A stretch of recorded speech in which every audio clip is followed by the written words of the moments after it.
Merci d'être ici avec moi aujourd'hui. Nous, on va découvrir et couvrir tous les petits nouveautés dans la suite Office 365 depuis, moi, je dirais, depuis le mois de septembre. Fait que je vais faire un survol de tout ce qui a été comme mise à jour, toutes les petites nouveautés que vous aimeriez voir. Je vais parler de 3 catégories. On va parler des nouveautés dans Teams. Je vais parler des nouveautés dans l'environnement Class Notebook ou bloc-notes de classe à l'intérieur de Teams. Et je vais aussi couvrir des petites nouveautés à l'intérieur de la suite Office 365 dans le web.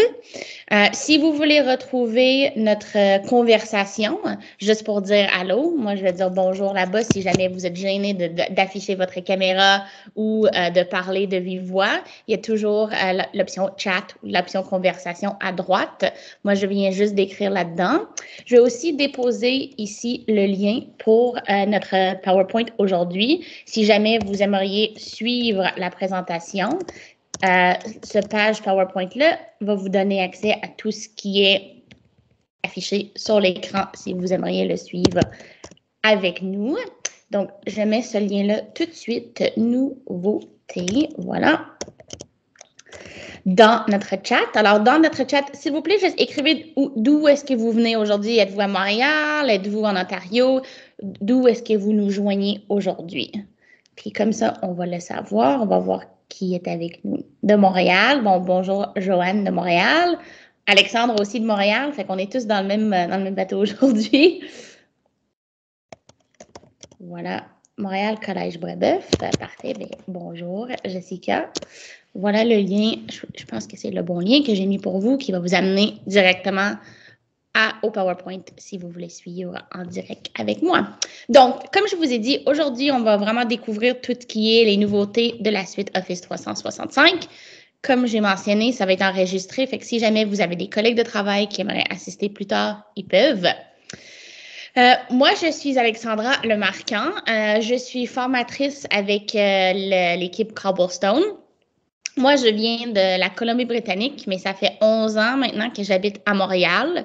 Moi, j'étais prof en salle de classe au primaire pour tout ce qui était sciences et technologies. Mais depuis déjà 5 ans, je ne suis plus dans la salle de classe. Je fais des formations professionnelles pour les enseignants. J'ai travaillé pendant 4 ans pour Microsoft directement. Je faisais de la formation dans le Québec au complet, plus les provinces maritimes. Et là, depuis 2 ans, malheureusement, je ne travaille plus là-bas. Je suis allée travailler pour une compagnie privée, mais je fais de la consultation pour Cobblestone on the side. Donc, c'est ça que je fais. J'adore ça. Je trouve ça vraiment intéressant de garder une connexion avec l'environnement éducatif. Donc, j'ai très hâte de vous présenter les nouveautés de la suite Office 365 aujourd'hui. Aujourd'hui aussi, j'aimerais juste prendre 2 secondes pour vous dire que moi, je me trouve actuellement sur des terres non cédées. Donc, je reconnais que je fais ma présentation depuis le territoire des nations Mohawk et Haudenosaunee, dont la magnifique terre qui me permet d'enseigner, d'apprendre et d'explorer avec vous aujourd'hui. Si jamais vous ne savez pas exactement où vous vous retrouvez, sur quelle terre où vous êtes, vous avez toujours le lien ici, native-land.ca. Ça va vous dire exactement où vous enseignez, où vous apprenez. Fait que c'est quand même une activité qui est assez intéressante à regarder. Moi, je ne le savais pas avant de travailler avec Cobblestone qu'on avait ce petit service-là où on pouvait aller voir où exactement on vivait. Donc, merci encore à Cobblestone et à Microsoft pour la présentation. Et voici notre plan pour la journée. Donc, on va explorer vraiment en détail les nouveautés Teams, les nouveautés OneNote et aussi les nouveautés Word, PowerPoint, etc. en ligne. Je vais parler de plusieurs mises à jour, non seulement dans Teams du côté devoir, mais aussi on va explorer même aujourd'hui dans notre atelier les différentes options qui se sont ajoutées vraiment dans un appel Teams, une plateforme Teams. Vous pouvez me dire peut-être dans le chat, est-ce que vous enseignez en classe avec les élèves en permanence en tout temps? Est-ce que vous êtes en mode hybride? Est-ce que vous êtes en mode complètement en ligne? Dans quelle façon est-ce que vous enseignez à vos élèves? En live, en salle de classe, en mode hybride, un peu en ligne, un peu à la maison, un peu à l'école ou vraiment 100% en classe avec les élèves. Donc, Alain m'a dit qu'il est en présentiel avec ses élèves. Les autres, êtes-vous encore hybride? Je sais qu'il y a même une nouvelle école qui s'est commencée au Québec, juste qui est uniquement en ligne. Donc, les outils que je vais vous démontrer aujourd'hui, ça va autant vous aider si vous êtes en ligne que si vous êtes en présentiel avec les élèves. Donc, moi, je vais débuter tout de suite avec ce site web-là. C'est le portal.office.com. Si vous aimeriez me suivre pour explorer en même temps que moi, vous pouvez simplement accéder à votre site Office 365 qui est dans le web pour pouvoir me suivre si jamais vous désirez le faire. Comme ça, vous allez pouvoir tester les différentes options. Je vais vous donner un peu de temps à travailler aussi. Donc, le portal.office.com, ça vous amène directement à votre page de Office. Si vous ne l'utilisez pas déjà, je vous suggère fortement d'installer l'application Teams au lieu d'utiliser la version web. Pour aujourd'hui, bien évidemment, le web, c'est suffisant, mais pour vraiment gérer votre salle de classe au complet, utiliser toutes les options de devoirs, les options de réunion, etc., l'application Teams pour le bureau est beaucoup plus intéressant. J'ai mis le lien dans mon PowerPoint au cas où que vous ne l'avez pas déjà, mais si vous l'avez, vous pouvez aussi l'ouvrir. Pour un Mac, on passe vraiment par nos applications. Pour un PC, on passe par le bouton démarrer pour retrouver toutes les applications. Donc, les nouveautés dans Teams, qu'est-ce qui existe pour nous? Qu'est-ce qui est de nouveau? Qu'est-ce qu'on peut vraiment explorer en plus de détails maintenant qu'on a l'option les nouvelles options dans Teams? Donc, la première chose que je vais vous montrer, c'est vraiment une nouvelle mise en page de Teams. On avait avant ces 3 sections ici, les catégories, dont le bloc-notes pour la salle de classe, les devoirs, les notes et en anglais, c'est Insights. Je ne sais pas s'ils l'ont encore traduit en français. Mais ces 4 sections-là étaient hébergées avant dans la section générale. Mais là, beaucoup de profs ont dit, on aimerait juste simplement voir les devoirs, on aimerait simplement voir nos notes directement accessibles dans la salle de classe. Donc, ils l'ont maintenant mis tout de suite en dessous du nom de Teams. Donc, on voit actuellement que la bloc-notes pour la salle de classe, les devoirs, les notes et les insights sont maintenant visibles à partir de l'environnement de Teams. Fait que plus besoin d'aller descendre dans le canal général pour pouvoir retrouver vraiment les 4 systèmes. Ça, je vais vous le montrer en live. Fait que ça, c'est une des premières mises à jour. C'est quelque chose qui a été beaucoup demandé par des profs, donc on est heureux que ça l'a changé un peu. Maintenant aussi, on a des mises à jour directement dans Devoirs. Donc, c'était vraiment avant, on voyait les devoirs uniquement pour une salle de classe. Mais là, si on enseigne plusieurs groupes, si on enseigne plusieurs matières, il fallait vraiment aller directement dans l'équipe avant de voir les devoirs. Maintenant, ils ont changé que vous pouvez voir les devoirs qui ont été attribués de toutes les classes à un seul endroit. Tous les devoirs qui ont été retournés aussi à un seul endroit. Tous les brouillons que vous avez préparés que vous n'avez pas encore envoyés aux élèves. Et vous pouvez filtrer par classe. Fait que si vous voulez voir, mettons, toutes les classes, tous les devoirs que vous avez assignés, bien, vous pouvez les voir. Même chose pour les élèves. Avant, ils étaient obligés de creuser dans l'équipe pour après voir les devoirs. Là, ils ont vraiment plus une belle vue d'ensemble de qu'est-ce qui existe, qu'est-ce qu'ils ont comme devoir pour toute leur classe. Alors, si vous utilisez les fonctions de classe et de devoir, ça, c'est très pratique pour les élèves. Ils peuvent tout voir à la même place. Je vais aussi vous montrer comment créer les devoirs, mais je voulais juste montrer les petites nouveautés avant. Après, vous avez la section de devoirs en tant que telle. On a 2 mises à jour qui se sont faites, ça, je dirais plutôt au mois de septembre. L'option d'envoyer des devoirs au groupe. Avant, dans Teams, on pouvait soit sélectionner tous les élèves ou soit sélectionner certaines élèves, mais on n'avait jamais l'option de dire « j'aimerais des groupes d'élèves ». Alors maintenant, on peut choisir de faire des travaux d'équipe. Ça, c'est quand même très intéressant. Et on a aussi l'option maintenant de le rajouter ou de le forcer dans le calendrier des élèves. Dans Teams, avant, on voyait vraiment que les réunions. Mais là, on voit maintenant les dates de remise, les dates pour les devoirs. Donc, on peut le forcer dans le calendrier des élèves. Comme ça, non seulement est-ce qu'ils voient vraiment les classes, mais maintenant, ils vont pouvoir voir les devoirs aussi directement dans la plateforme avec les dates de remise. Donc, ça, c'est aussi très agréable. Ça, je vais vous le montrer en live après. Pour tout ce qui est les groupes, si vous aimeriez regrouper les étudiants en équipe pour les devoirs, vous pouvez le faire. Comme je vous ai mentionné, vous avez même la flexibilité de choisir si vous voulez regrouper manuel les élèves et si vous aimeriez que le Teams le fasse pour vous. Des fois, si vous connaissez vos élèves, j'imagine que vous les connaissez bien, vous savez déjà qui va travailler bien ensemble et qui va peut-être pas faire une super équipe. Vous pouvez les choisir vous-même, de les grouper manuel. Mais si vous aimeriez faire un peu plus aléatoire, vous êtes en mesure de le faire. Le système va juste lui-même choisir les élèves pour les grouper. Vous pouvez choisir le nombre d'équipes, le nombre de participants par équipe, etc. Mais ça, chanceusement, le Teams peut le faire pour nous si on veut. Qu'est-ce qui est aussi intéressant, c'est que ce n'est plus le cas que chaque élève va recevoir sa propre copie. Ça crée une copie pour le groupe au complet. On avait beaucoup de profs qui disaient, ben, comment est-ce que je vais savoir qui a fait quoi sur le document? Si, mettons, je donne un PowerPoint ou je donne un Word, ils doivent créer une présentation, comment est-ce que je vais être sûr que tout le monde a vraiment contribué? Mais là, directement dans le plateforme, vous allez voir une historique de version et ça vous montre qui a écrit quand et où est-ce qu'ils l'ont écrit. Fait que vous pouvez vraiment voir si chaque élève a participé comme ils étaient censés de participer. Donc, ça, c'est pour le côté groupe dans PowerPoint et dans Teams. Là aussi, on a plusieurs nouveaux modes de présentation dans Teams aussi. Fait que ça, c'est pas nécessairement lié aux classes, mais simplement lié à la présentation.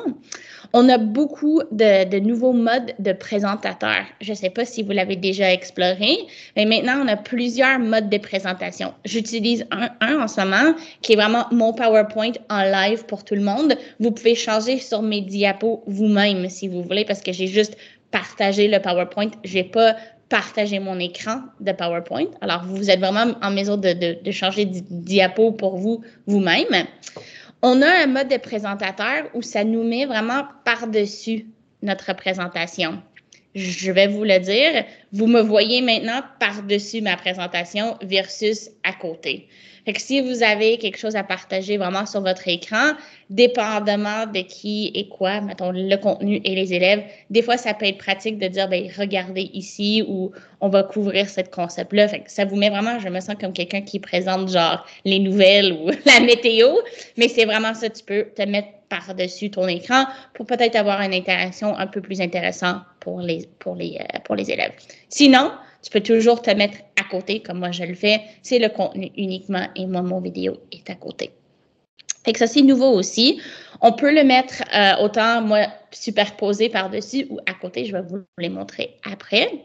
Finalement, si vous utilisez un Mac, on a l'option d'inclure le son de l'ordi. Ça n'existait pas depuis longtemps, mais pour les PC, ça allait. Ça, c'est si vous voulez montrer des vidéos, etc., vous pouvez inclure le son du vidéo. Vous avez l'option de partager vos écrans au complet ou uniquement quelques fenêtres. Donc, si vous n'avez pas partagé votre bureau, peut-être il y a de l'information là-dessus que les élèves ne doivent pas voir et seulement présenter juste une fenêtre, mettons, de votre site web ou la fenêtre de votre PowerPoint ou la fenêtre du Word, vous êtes en mesure de le faire. Vous pouvez collaborer avec des tableaux blancs. Fait que si vous cherchez une façon d'avoir votre genre d'écran blanc ou votre smartboard, votre tableau blanc intégré dans une présentation virtuelle, vous pouvez le faire avec le Microsoft Whiteboard, le tableau blanc. Ça permet soit à tout le monde de contribuer, si vous voulez, ou à tout le monde de simplement le regarder. Fait que je sais que c'est difficile quand on fait des présentations virtuelles d'avoir ce genre de tableau, de se sentir comme on a cette interaction-là avec nos étudiants. Avec le whiteboard, ça peut se faire très facilement d'avoir une place pour écrire et de partager du contenu. Ça, je vais vous le montrer aussi. Donc, on peut aussi fermer les micros et les caméras de tous les étudiants.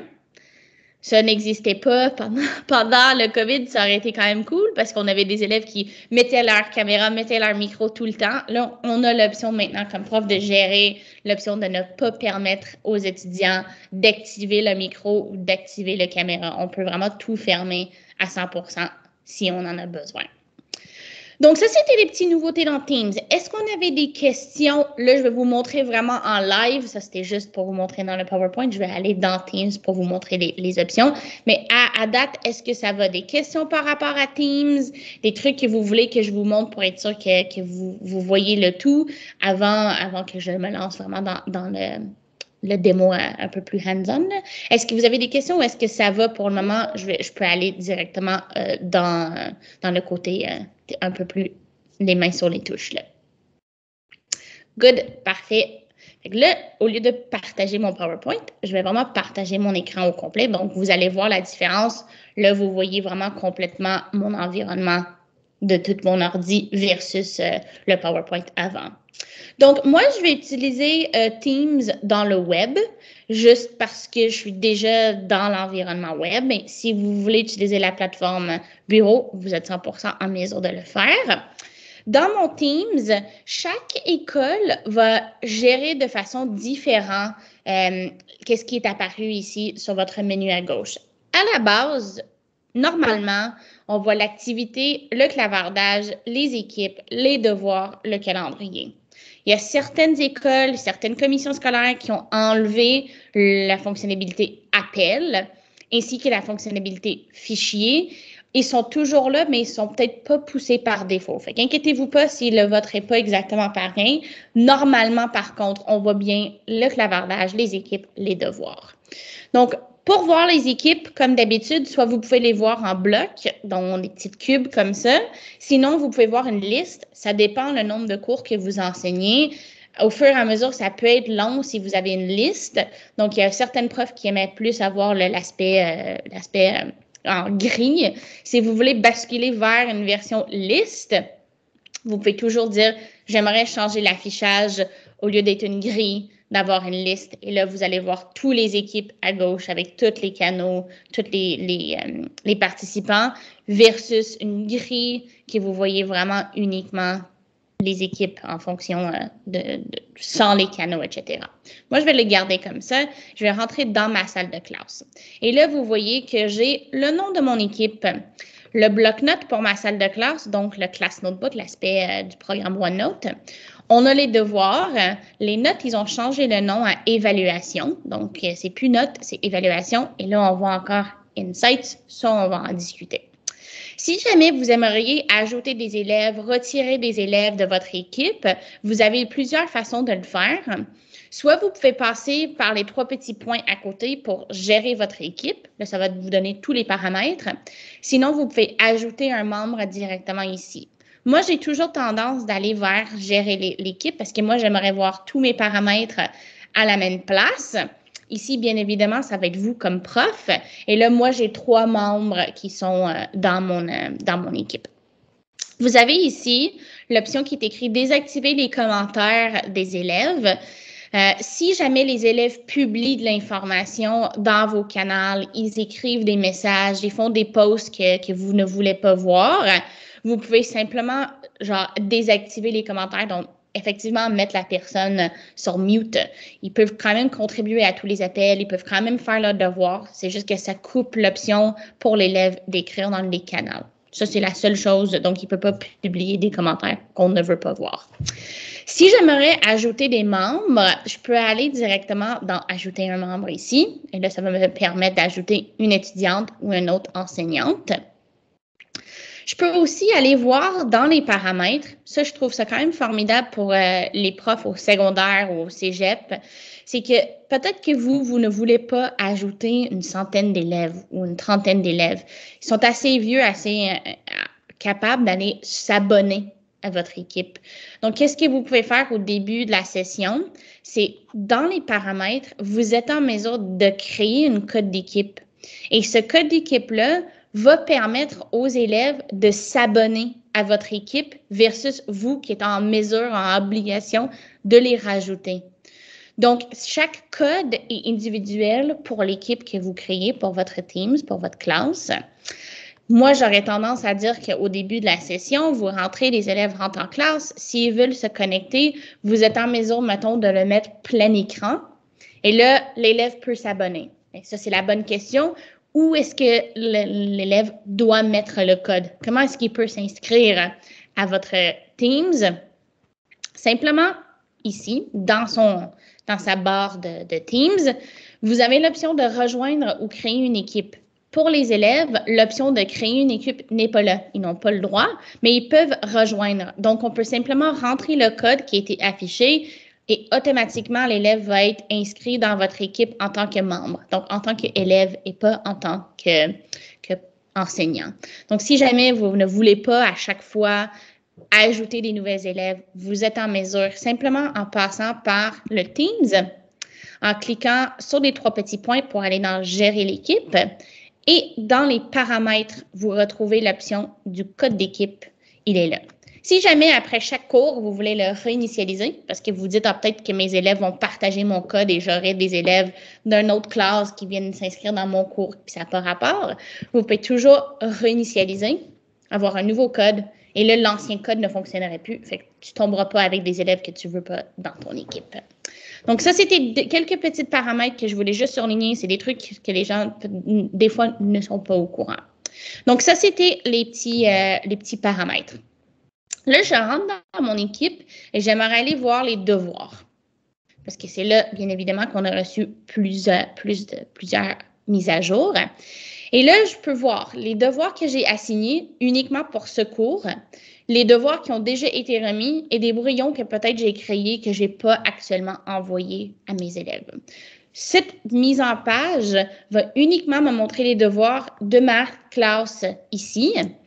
Si je veux voir les devoirs de toutes les classes, j'aimerais vraiment passer à travers tous les devoirs que j'ai donnés. Je peux cliquer ici à gauche sur « Devoirs » et là, je vais vraiment voir tous les devoirs de tous les cours et non seulement une salle de classe ou une classe que j'ai choisie. Fait que les devoirs dans le menu à gauche, ça montre vraiment un survol de tous les devoirs qui existent partout. Si je passe dans « Équipe » et je clique sur « Devoirs », bien évidemment, ça va me montrer uniquement les devoirs qui sont assignés à cette classe ici. Donc, je vais créer un devoir. J'ai toujours un devoir, un questionnaire. Le questionnaire, ça va utiliser la plateforme Forms. Et après, si j'ai déjà créé un devoir, bien évidemment, je peux l'utiliser pour le renvoyer à d'autres classes. Mais moi, je vais juste prendre le devoir de base. Ici, je peux rajouter un titre, mettons devoir 1. Je peux rajouter mes instructions. Bien évidemment, si vous avez déjà utilisé Teams, vous savez que vous avez tout l'option d'écrire toutes tes instructions. Autant utiliser des puces, des numéros, rejoindre avec des liens. Peut-être vous voulez faire référence à un site web ou à un document. Vous pouvez toujours utiliser des liens aussi dans vos devoirs. Vous pouvez joindre des documents. Donc, si vous cliquez sur « Joindre », vous avez plusieurs options. Donc, un document à partir de votre OneDrive, une bloc-notes pour la classe, un lien, un autre travail de Teams ou même en téléversé à partir de votre appareil. Vous pouvez aussi dire « Mais je n'ai pas de devoir encore, j'aimerais juste leur donner une feuille blanche sur laquelle ils vont pouvoir travailler. » Vous pouvez toujours choisir de créer un nouveau devoir aussi. Ça peut autant être un document Word qu'une feuille Excel ou une présentation PowerPoint et aussi une page de votre bloc-notes. Moi, je vais juste faire un document 1. Je vais l'appeler le même nom que mon devoir, donc devoir 1. Et là, je vais l'utiliser dans mon devoir. Vous voyez que par défaut, ça dit que les élèves ne peuvent pas modifier, mais j'aimerais bien que les élèves modifient. J'aimerais qu'ils travaillent actuellement sur cette feuille de papier. Donc, je vais aller chercher les 3 petits points et je vais dire, finalement, j'aimerais que l'élève modifie leur propre copie. Comme ça, chaque élève va avoir son propre copie du Word. Ils vont pouvoir travailler. Ça, c'est pas nouveau. Ça a toujours été là dans les devoirs. Ça a aussi toujours été là d'avoir des points et des barèmes, donc des genres de grilles d'évaluation. Qu'est-ce qui est nouveau, par contre, c'est l'option ici de, au lieu de choisir tous les étudiants, d'aller dire des groupes d'étudiants. Fait que des travails d'équipe, c'est là qu'on le voit. Donc, on va dans le groupe d'étudiants. Et là, voici l'écran où vous avez le choix entre regrouper manuellement ou grouper aléatoire.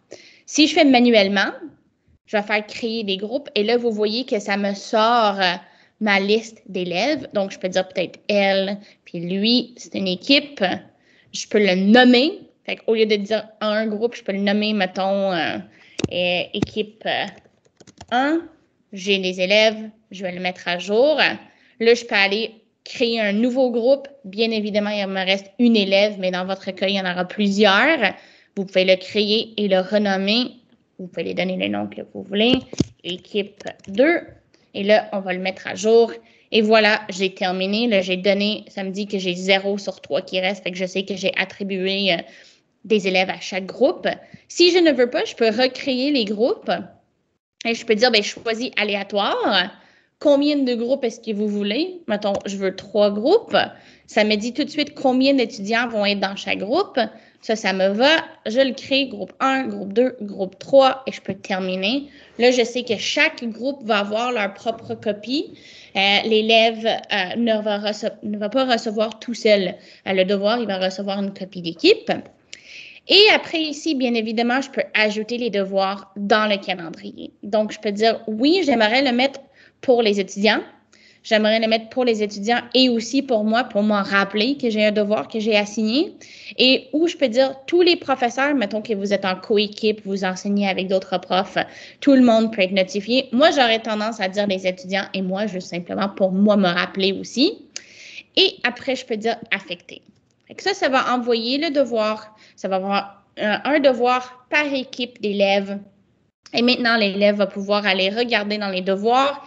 Ici, dans la liste de devoirs, vous allez voir qu'il va apparaître ici, donc tous les devoirs qui ont été assignés.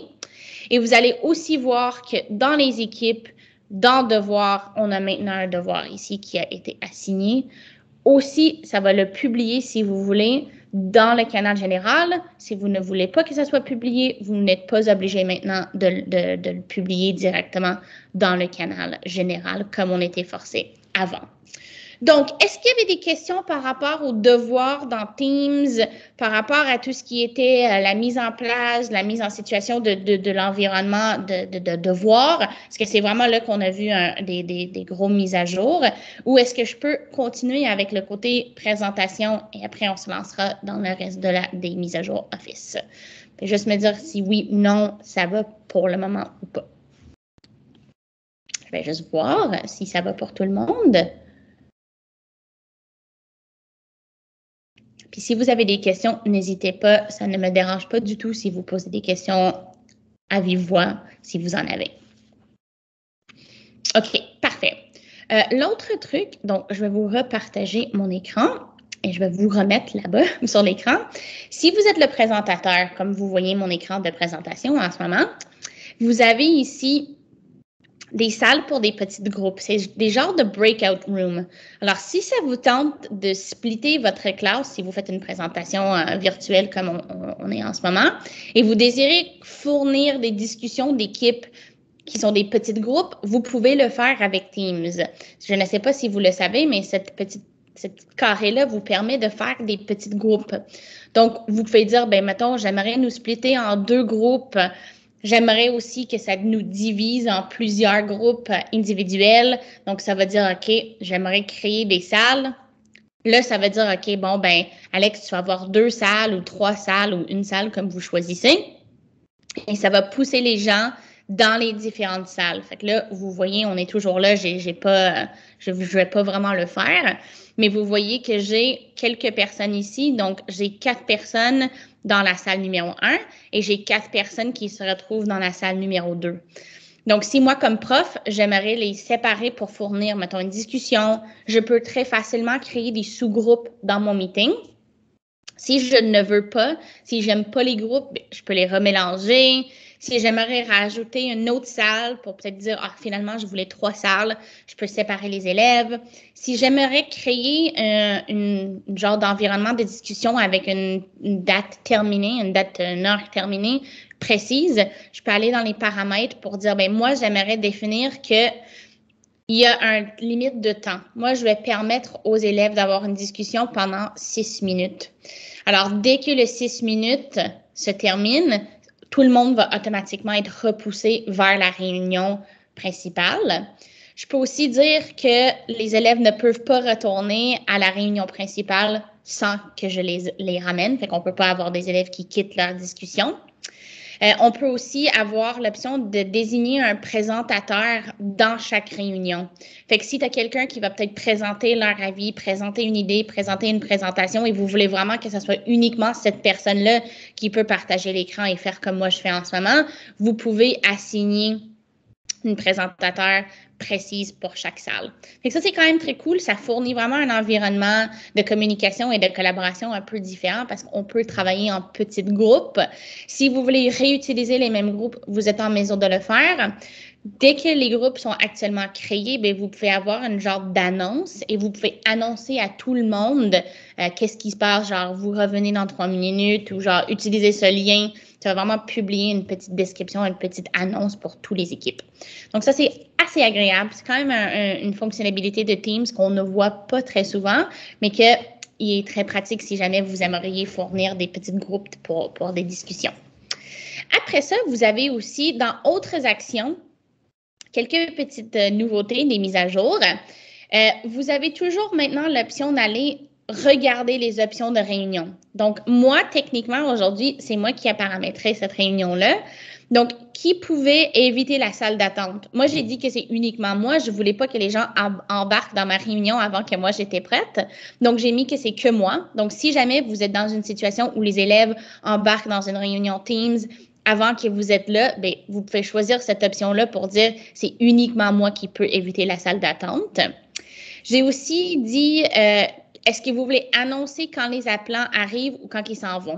Ça, c'est simplement ici dans le chat, vous voyez que quand quelqu'un arrive puis quelqu'un part, on le voit.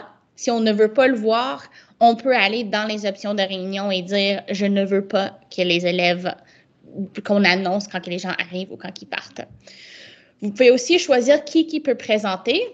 Si je ne veux pas que quelqu'un d'autre puisse partager leur écran ou qu'il puisse embarquer par-dessus ma présentation, moi, je peux mettre que c'est uniquement moi ou des personnes spécifiques ou tout le monde, dépendamment des besoins.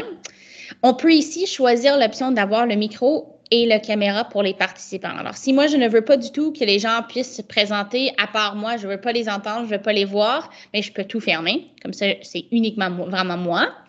Est-ce que je veux avoir une conversation? Donc, est-ce que je veux permettre aux gens de clavarder, d'avoir le chat à côté? Oui ou non? Et cette nouvelle fonctionnalité que moi, je trouve géniale, c'est en réunion uniquement. On avait des chats qui duraient pendant des semaines et des semaines parce que dans notre environnement de chat, dans Teams, toutes les réunions avaient un chat et tous ces chats-là restaient. Fait qu'on avait des gens qui écrivaient dans des réunions qui avaient eu lieu il y a 3 semaines. Là, on peut vraiment dire que ce chat-là est actif uniquement pendant qu'on est en réunion et après, on ne peut plus contribuer. Fait que ça aide beaucoup de problèmes aussi pour les élèves et pour les profs qui se retrouvaient avec un millier de chats dans la petite barre à gauche. Là, on n'aura plus ça. Autoriser les réactions, c'est quand je vois déjà les gens qui l'ont utilisé, mettons le j'aime ou le lever la main. Si vous ne voulez pas avoir ces options-là, vous pouvez le désactiver. Fait que ça, c'est là pour vous aussi. Autre petit truc, une fonctionnalité de Teams que encore plein de gens ne sont pas au courant, c'est le mode ensemble. Je sais qu'il n'y a personne en ce moment qui a activé leur caméra, mais je vais juste le faire pour vous montrer qu'est-ce que ça peut faire. On va voir si ça le fait avec moi. Mais vous voyez que je suis comme dans une salle de classe. Si vous voulez mettre votre caméra, vous pouvez le faire juste pour qu'on puisse voir c'est quoi être à plusieurs personnes dans une pièce au lieu d'être vraiment juste des carrés, là. Fait que si vous voulez activer votre caméra, vous pouvez, mais vous n'êtes pas obligé. Je peux changer la scène. Mettons, j'aimerais nous mettre vraiment plutôt dans une salle de classe. Je peux l'appliquer. Et là, je serais vraiment plutôt dans une salle de classe. Le plus de personnes qui se rajoutent, le plus grand que la salle de classe va ouvrir. Fait qu'on peut être jusqu'à 50 personnes. Des fois, c'est quand même un peu plus convivial de voir des gens comme ça au lieu d'être des petites boîtes, là. Mais ça l'active pour tout le monde. Fait que là, vous voyez, si on est en mode ensemble, tout le monde est forcé d'être dans ce mode-là. Si je le désactive et je reviens en plus en galerie, bien là, vous allez voir qu'on est vraiment juste comme ça. Alors, voilà, ça c'est qu'est-ce qu'on peut faire aussi avec le mode ensemble. Ça se retrouve ici dans les 3 petits points. On a aussi, maintenant, on va parler de ça aussi plus tard, mais les sous-titres. Dans Teams, Ça, bien évidemment, c'est bizarre parce que je ne parle pas en anglais, mais dans les 3 petits points ici, je peux modifier la langue finalement. En anglais, au départ, il n'y avait que en anglais. Mettons que je mets Français Canada. Et là, normalement, maintenant, je vais avoir des sous-titres qui vont être en français. Vous voyez que c'est écrit mon nom à côté. Fait que s'il y a personne ou quelqu'un d'autre qui parle, vous allez voir que ça va mettre leur nom aussi. Fait qu'on aura leur petit symbole à gauche pour dire c'est qui. Et le système est assez intelligent pour savoir que c'est quelqu'un d'autre qui parle. Donc, maintenant, on a des sous-titres. C'est juste une bonne habitude à prendre. Il y a beaucoup d'élèves qui peut-être ont la difficulté auditive. Ils ont besoin de voir plutôt l'information au lieu de l'entendre. Et c'est vraiment juste une option assez simple qu'on peut activer dans nos réunions. Le sous-titrage, il est là. Donc, ça, c'est dans les 3 petits points, dans activer les sous-titres. Donc, voilà, je vais les désactiver pour les fermer. Alors, ça, c'était les petites mises à jour, les nouveautés dans Teams précisément. Est-ce que vous pouvez me dire dans le clavardage peut-être, est-ce que vous connaissez ou est-ce que vous utilisez l'outil qui s'appelle OneNote ou bloc-notes pour la classe OneNote, comme vous voulez l'appeler? C'est le cartable virtuel ou le carnet de notes virtuel. Juliane dit oui, parfait, moi je l'utilise aussi. C'est comme un petit un petit cartable virtuel que j'utilise pour prendre tous mes notes. Si vous ne savez pas c'est quoi, c'est vraiment, imaginez que vous avez votre cartable avec les 3 trucs en métal, avec des feuilles à l'intérieur. C'est vraiment un cartable de notes, un carnet de notes virtuel. Je vais vous repartager mon écran pour vous le montrer. Donc, si vous ne connaissez pas OneNote, c'est ce petit bouton-là, ce petit symbole-là. Là, un cartable de notes, c'est vraiment, mettons, je vais prendre une note de réunion, je vais juste l'appeler comme ça pour vous montrer. C'est un cartable de notes virtuel. C'est vraiment une place où vous pouvez prendre des notes. C'est pas des feuilles Word, c'est pas des cartables, c'est pas vraiment un genre de dossier avec plein de différents de documents. C'est vraiment un cartable.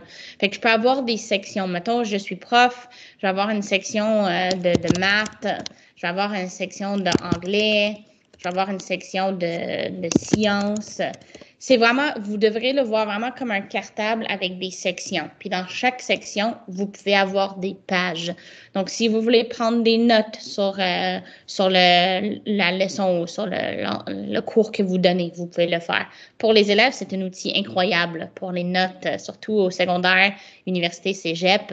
Si j'avais su là, que j'avais un outil comme ça aurait amélioré ma vie, c'est sûr, parce que j'aurais vraiment un cartable virtuel. Des nouveautés qui sont apparues avec la suite ici, c'est vraiment dans les nouveautés, on parle dans le bloc-notes, ça c'est vraiment un cartable qui est fait pour la communication entre les enseignants et aussi avec les élèves. On a plusieurs espaces. Si vous désirez avoir plus d'informations sur le cartable OneNote, vous pouvez simplement me le demander. Je vais vous donner accès à un lien vers une formation qui est que pour ça.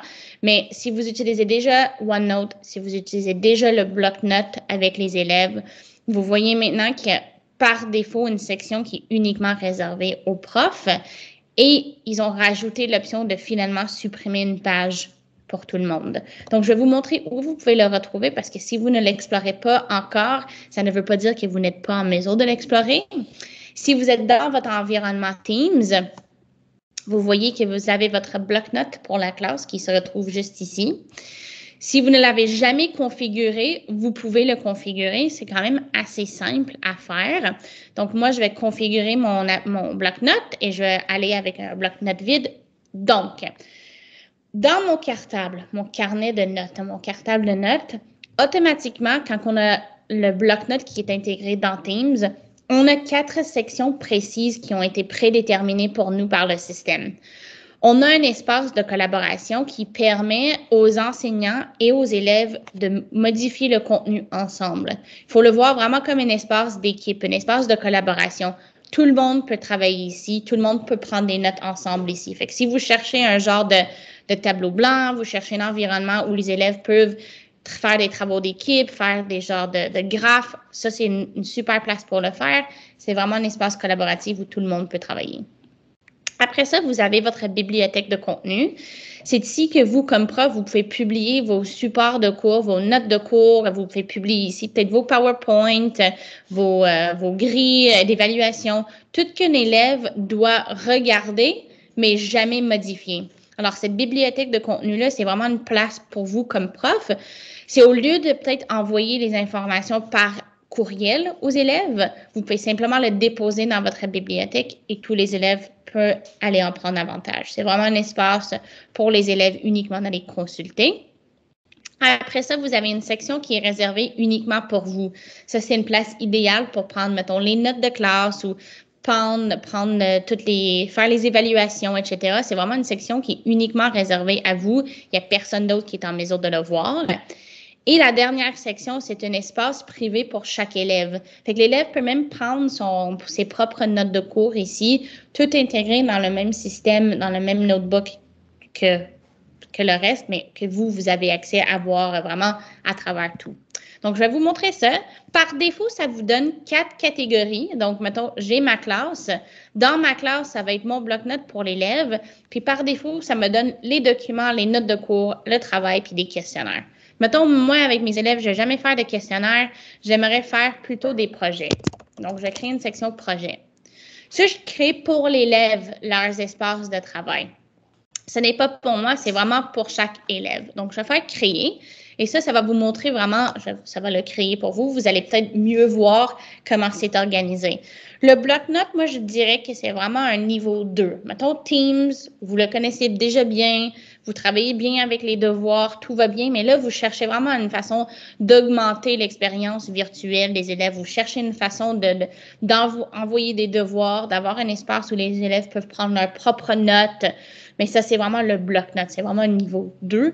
C'est un outil qui est super intéressant. Sérieux, moi, je le conseille à tout le monde si jamais vous êtes rendu là.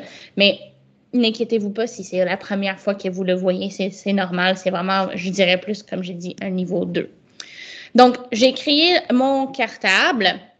Vous allez voir qu'ici, c'est comme votre bibliothèque. Vous voyez toutes les sections. Donc, la bibliothèque de contenu, l'espace pour moi uniquement, un espace de collaboration, mes deux élèves, puis dans les élèves, bien, ils ont les 4 catégories que je les ai fournies. Donc, les notes de cours, les projets, le travail à domicile, plus les documents. Alors, ça, c'est vraiment, cette bibliothèque-là vous permet de travailler, de déposer, d'écrire, déposer des vidéos, tout ce que vous voulez. C'est vraiment juste un espace de travail. Au lieu de créer des Word, au lieu de créer des fichiers, des dossiers, ça regroupe tout le travail de la salle de classe et ça le met à l'intérieur de Teams. Comme je vous ai dit, si vous cherchez des ressources plus profondes sur OneNote, je vais en déposer dans le PowerPoint, comme ça vous pouvez en explorer un peu plus après. Mais les nouveautés du OneNote, c'était ça, que vous avez par défaut l'espace pour l'enseignant et que vous pouvez envoyer et retirer des documents pour tout le monde. Donc, ça, c'était vraiment les nouveautés dans OneNote. Les dernières petites nouveautés, avant que je laisse une petite période de questions à la fin, c'est les mises à jour dans Word et PowerPoint dans le web précisément. Donc, dans le web, on voit qu'on a ajouté de la dictée vocale. Donc, si vous cherchez à ne plus écrire toutes vos notes et plutôt les dicter à voix haute, vous pouvez le faire maintenant directement dans le Word en ligne et aussi dans le Word sur votre poste de travail si vous utilisez plutôt l'application. Vous avez aussi le concepteur. Le concepteur va vous donner des idées. Mettons que vous écrivez un texte, c'est vraiment une histoire. Ça va vous suggérer des mises en page. Fait que, par exemple, si vous voulez avoir une page de contenu, bien, ça va automatiquement voir que vous avez plusieurs catégories. Ça va vous suggérer d'avoir plusieurs paragraphes et ça va faire une page de contenu pour vous. Vous avez de la saisie semi-automatique. Ça veut dire que si vous commencez à écrire, le système va apprendre sur le sujet et ça va vous suggérer des mots automatiques. Alors, pour des élèves qui utilisent des trucs comme Lexibar ou WordQ, ça peut être très intéressant parce que la saisie semi-automatique, dont la suggestion de mots est maintenant offerte dans le Word en ligne. Et dernièrement, on voit le lecteur immersif. Ça, c'est comme un des outils héros, je dirais, de Microsoft, c'est vraiment le lecteur immersif. Donc, je vais vous montrer ça tout de suite. Si je passe dans encore mon environnement en ligne, donc je reviens à mon environnement de Office et je passe à Word, je vais créer un nouveau document. Puis là-dedans, bon, je vais commencer à travailler. Je ne sais pas pourquoi la mienne est en anglais, mais c'est pas grave. Des fois, nous, on travaille dans 2 langues différentes, fait que nos comptes sont un peu mélangés. Techniquement, ils devraient être en français, mais bon, on arrivera après, c'est pas la fin du monde. On est dans le Word, donc je peux commencer à écrire. Donc, vous voyez que j'ai la prédiction des mots qui est on. Donc, si je commence à parler, bien, ça va me donner des suggestions. Mettons, bonjour, je peux bien évidemment, je vais le faire tout de suite, changer la langue en français pour que j'aie pas une centaine de problèmes. Donc, français, OK. Bonjour tout le monde. Merci d'être ici. Mettons, ça va me donner des suggestions anyway. Merci d'être ici avec moi aujourd'hui. Voilà. OK? Donc, le dicté vocal. Première chose que je vous ai montré, vous pouvez dicter dans plusieurs langues. Si je clique sur dicter, ça va me demander est-ce qu'on peut utiliser votre micro, bien évidemment. Et là, je vais choisir la langue. Donc, je vais venir ici, Français-Canada, oui ou non. Est-ce que je veux que ça fasse de la ponctuation automatique? Donc, si je fais une pause, ça va faire un point. Oui, j'aimerais ça. Donc, je vais cliquer OK. Et là, je vais taper sur le micro. Et c'est un peu comme les sous-titres. Donc, je n'ai pas besoin de pré-programmer le contenu. Je suis simplement en mesure de parler et que ça va écrire tout seul. Vous allez voir que ce n'est pas 100% tout le temps, mais c'est quand même très bien, ça fonctionne assez bien. Là, avant, ça disait maison, mais là, il a compris avec la phrase que je voulais dire en mesure et pas en maison. Donc, la dictée vocale est là pour les élèves avec la difficulté physique, donc quelque chose qui ne les permet pas d'écrire ou qui ont la difficulté à utiliser un clavier. La saisie vocale, quand même très cool.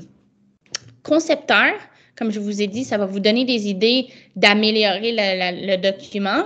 Des fois, il y a des idées, des fois, il n'y en a pas. Ça dépend de ce que vous avez écrit. Comme je vous ai dit, si vous avez vraiment plusieurs paragraphes avec des titres de paragraphes, ça va vous sortir une conception. Ici, vu que j'ai juste 2 petites choses, il n'y a pas grand-chose à suggérer. C'est quand même déjà assez clair. La troisième chose qui était là-dedans, c'était en affichage. Vous avez ici l'option lecteur immersif. Le lecteur immersif, c'est quand même un outil ultra agréable pour les élèves en difficulté ou avec des difficultés de lecture. Ça va prendre tout ce qui est sur la page. Ça enlève tous les menus, tous les rubans et ça met l'accent uniquement sur le texte. Dans cette mode-là, vous avez l'option ici de jouer avec les préférences de texte, les options de grammaire ainsi que les options de lecture. Moi, je vais aller dans les préférences de texte. Donc, vous allez voir qu'on peut augmenter la taille du texte. On est en mesure d'augmenter les espaces entre les noms, les mots, les lettres et les lignes. Donc, pour les élèves qui sont dyslexiques ou dysgraphiques, ça peut vraiment les aider. On a aussi l'option de mettre un fond d'écran. Donc, pour les élèves daltoniens, les élèves avec des difficultés visuelles, peut-être qu'il y a des couleurs qui sortent plus pour une élève versus d'autres élèves. Oui, l'élève est en mesure de changer pour lui-même la couleur. On a aussi l'option de faire les syllabes, les noms, les verbes, les adjectifs, les adverbes et aussi montrer des étiquettes. Ça, c'est pour, mettons, un élève en apprenant une langue seconde ou un élève qui vient d'arriver au Québec qui doit apprendre le français. Ça peut très bien les aider parce que ça va vraiment montrer, bien évidemment, tous les parties du texte. On peut les enlever. On peut aussi changer la couleur si on ne veut pas avoir les couleurs qu'ils nous ont suggérées. On peut aussi venir ici voir un focus sur les lignes.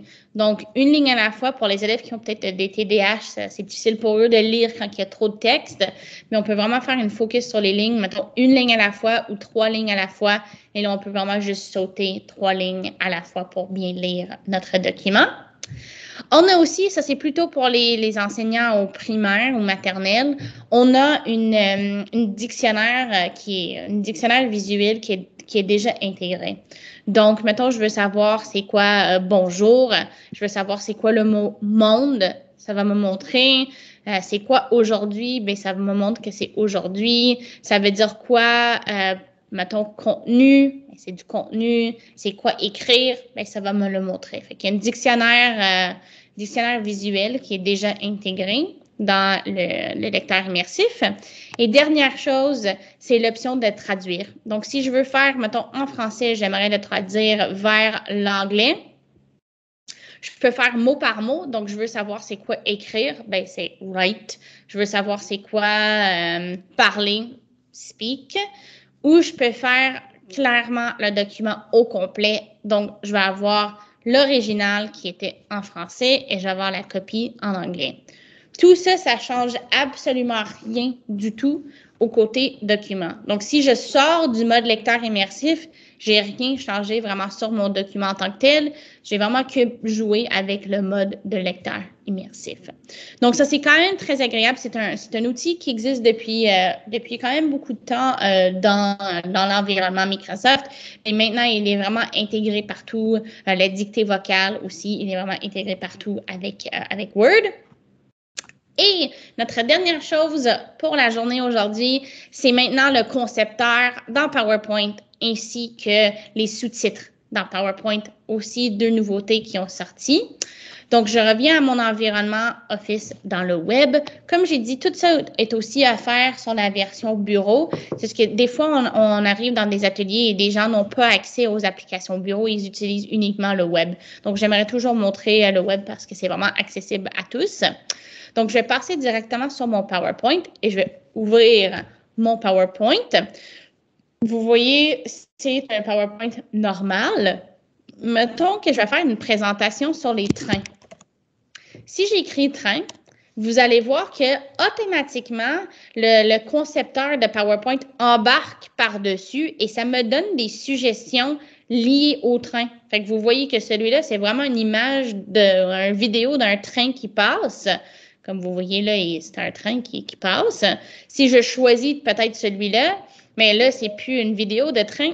Là, c'est vraiment uniquement, on voit bien l'image de train. Donc, on peut vraiment choisir avec le concepteur. Ça va nous aider automatiquement à faire des suggestions. On voit déjà, on ne doit même pas réfléchir. Ça permet vraiment aux élèves d'avoir plus l'accent sur le contenu et moins sur le côté design. Ça, c'est une chose. L'autre chose que je voulais vous montrer, c'est vraiment dans la section présentation, on peut utiliser des sous-titres. Donc, mettons, moi, j'aimerais parler en anglais ou mettons parler en français et j'aimerais avoir des sous-titres en français aussi, donc français. Là, quand je vais démarrer ma présentation, vous allez voir que j'ai des sous-titres qui vont apparaître en bas. Encore une fois, je n'ai pas besoin de dire ou de mettre du contenu. Je peux simplement parler puis ça va afficher tous mes mots automatiquement en bas de mon PowerPoint. Mais qu'est-ce qui est encore plus intéressant, moi, je trouve, c'est que, mettons, vous avez des apprenants français langue seconde. Vous pouvez dire, mais moi, je vais parler en français, mais j'aimerais que vous mettez l'anglais, mettons, ou peu importe la langue que vous choisissez, comme sous-titre.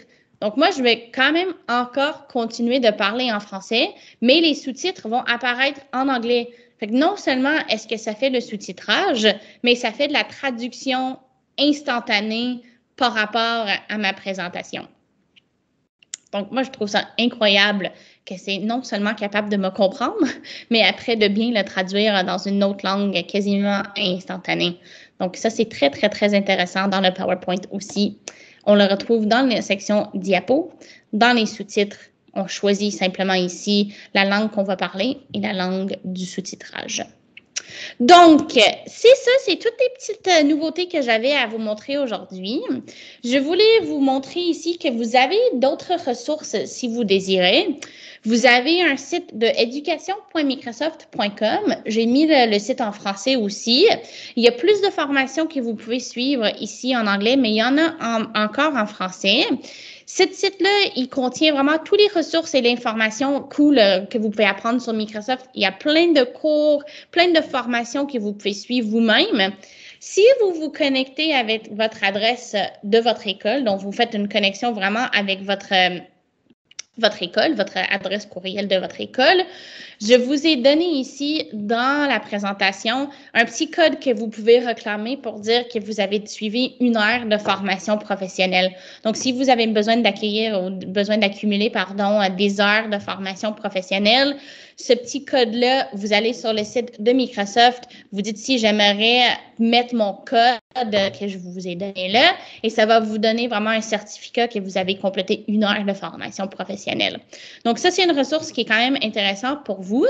J'ai aussi mis tous des cours en français disponibles par Microsoft et j'ai aussi mis une place pour que vous puissiez laisser des commentaires. Si vous avez du feedback, des commentaires, par rapport à notre session aujourd'hui, vous pouvez simplement nous laisser un peu de feedback, ça sera quand même très cool. On a aussi du soutien. Donc, si vous avez besoin de l'aide, vous avez besoin de poser une question, vous voulez revoir un concept, vous pouvez utiliser l'adresse courriel help@cobblestonecollective.ca. Il y a vraiment des gens derrière, on va vous aider, on va vous répondre si vous avez des questions et vous ne savez pas où vous pouvez retrouver les réponses. N'hésitez pas à nous écrire, on est là pour ça. Et une dernière fois, voici le lien vers la présentation d'aujourd'hui. Ça va vous donner accès à mon PowerPoint. Et aujourd'hui, ou je pense que ça va probablement être lundi, vous allez recevoir un lien vers notre atelier aujourd'hui. Ça va vous donner l'enregistrement l'enregistrement de la présentation aujourd'hui si vous désirez le revisiter. Donc, c'est tout ce que moi j'ai pour vous aujourd'hui. J'espère que ça a été intéressant. J'espère que vous avez appris peut-être des petites nouveautés. Vous avez redécouvert des petites options que dont vous n'étiez pas au courant avant. Si vous avez des questions, n'hésitez pas de me les poser. Je vais encore rester pour les 3 minutes qui restent. Mais sinon, merci d'avoir pris le temps aujourd'hui. J'apprécie beaucoup. J'espère que vous avez, comme je dis, appris des petites nouveautés, appris des trucs. On va avoir d'autres ateliers. Aujourd'hui, on va parler que de l'accessibilité et aussi en après-midi, on va parler du OneDrive. Donc, si jamais vous ne pouvez pas assister en présentiel ou en direct, vous pouvez toujours vous enregistrer, vous abonner, puis après ça, on va vous envoyer l'enregistrement. Mais sinon, je suis là pour encore 3 minutes si vous avez des questions. Sinon, merci beaucoup d'avoir pris le temps. J'apprécie beaucoup et on va peut-être se revoir dans un autre atelier à un moment donné.